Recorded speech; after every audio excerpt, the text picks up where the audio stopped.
And welcome everybody to another edition of the GSMC Football Podcast, brought to you by the GSMC Sports Network. As always, I'm your host, Kenneth Grunfelder, and it's great to have you guys here on this Monday, August 5th. We have a lot to talk about on the show today. Before I get into that, just want to remind you guys, as always, to tip or donate and get your comments recognized, make sure to go to the following link. That is GSMCPodcast.net. Really helps the show, makes the show more interactive between myself, the host, and you guys, the viewers. Again, that is GSMCPodcast.net.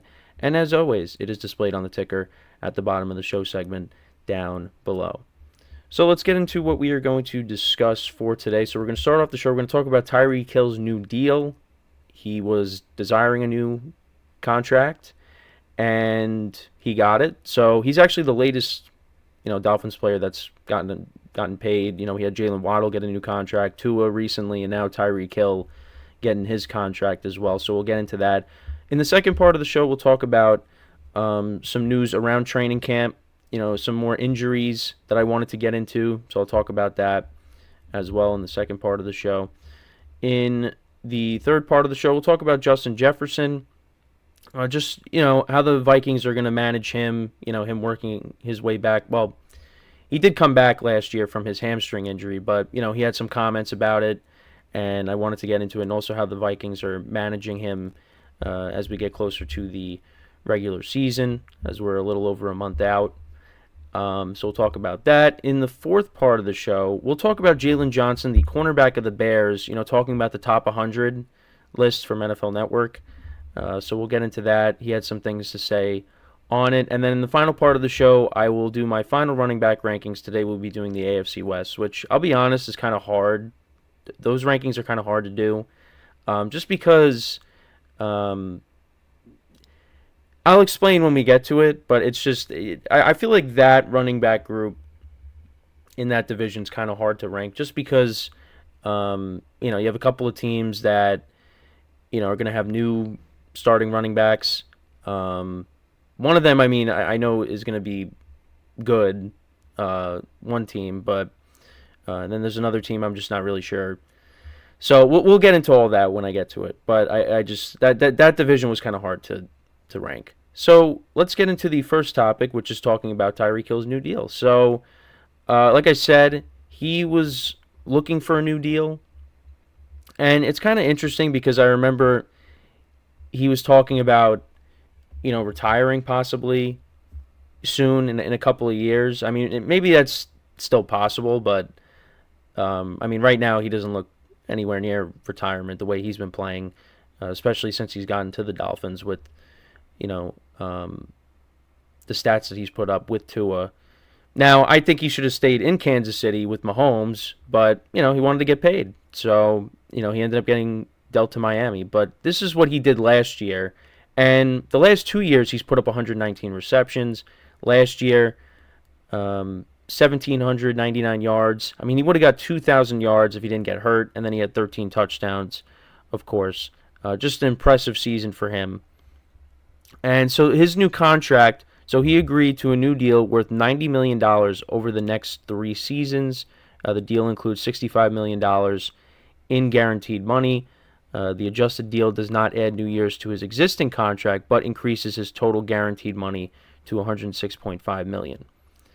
So that's the specifics of the deal. And he previously had a 4-year, $120 million contract signed in 2022 after being traded from Kansas City to Miami, which I brought up. The previous contract had a $30 million per year average, making him one of the highest paid receivers. And again, like I said, they also extended Jalen Waddle with an $84.75 million contract over the next 3 years. And the new deal with Hill helps manage the team's cap space while keeping both top receivers happy. So, yeah, that's, they satisfy him. And look, I think we all expect Tyreek Hill to go out there and put up big numbers once again. Like I said, if he didn't end up getting hurt late in the season against the Titans, probably finishes with 2,000 yards. But fell a little bit short of that. And he actually was number 1 on the top 100 this year, which I don't disagree with. I mean, we'll get into the top 100 and why I think it's a little silly, but when we talk about Jalen Johnson, but I really don't have a problem with Tyreek Hill being at number one because when he was healthy, I mean, it was between him and Christian McCaffrey for MVP, in my opinion. It last year should have been the year. I keep saying it, but I'm going to keep hammering it home that last year was the year to give it to a non-quarterback, the MVP. Now that ended up not happening, but that would have been the year to do it. That really would have been the year to do it. But it just ended up not happening. So, and I don't have a problem with Lamar Jackson winning MVP, but again, I would have liked to have seen a non-quarterback take it home, but that just didn't happen. So, but I mean, for the Dolphins this year, I mean, I know that they're a team that has a lot of talent, and I know I've brought up the fact that there was that huge debate in our production meeting over Trevor Lawrence and Tua Tagovailoa. Tua.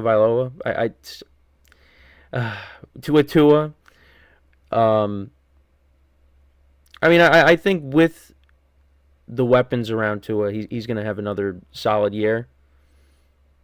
But you're hoping that he takes another step forward and that the Dolphins can beat some of these better teams that they had a problem with last year, and maybe they win a playoff game. That's really what it comes down to, because they got off to a hot start last year, and then, you played against some of these better teams, and they struggled. And they had a chance to get the 2 seed, and they lost that. They got swept by Buffalo. So, and I expect this team to be in the mix. If you watched my AFC East rankings, you know that I had the Dolphins at 3. And again, you can understand, like, my reasoning behind it, you can understand it, but there's a lot of people that disagree with it just because, the Bills, they did lose some pieces. And then the Jets, well, the Jets have a lot of talent, but they got to prove it. The Dolphins, last couple of years, they've made the playoffs. The Jets haven't made the playoffs since 2010. So, I get it. But the Dolphins are going to be in the mix.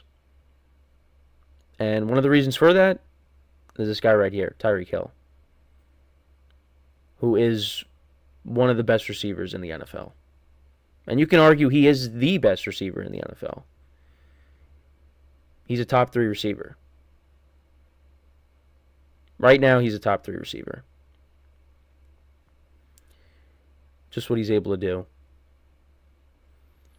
And again, expect him to have another big year. Let's see if he stays healthy the full season. Can he get to 2,000 yards? I think so. But only time will tell. Only time will tell. But once again, another receiver gets paid, and we're still waiting on CeeDee Lamb and Brandon Ayuk. And there seems to be no real movement right now.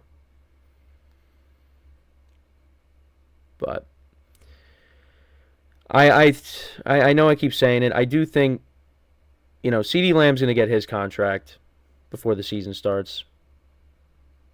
And Brandon Ayuk, I really don't know. At this point, I just don't know. But we had a lot of receivers get paid this offseason. Have receivers, quarterbacks, running backs, they all got paid. And we'll see how a lot of these guys play under these new contracts. Are they going to live up to their contracts? Like, we know Tyreek Hill with this, Tyreek Hill, when he plays, he's going to put up big numbers. So he's going to live up to his contract.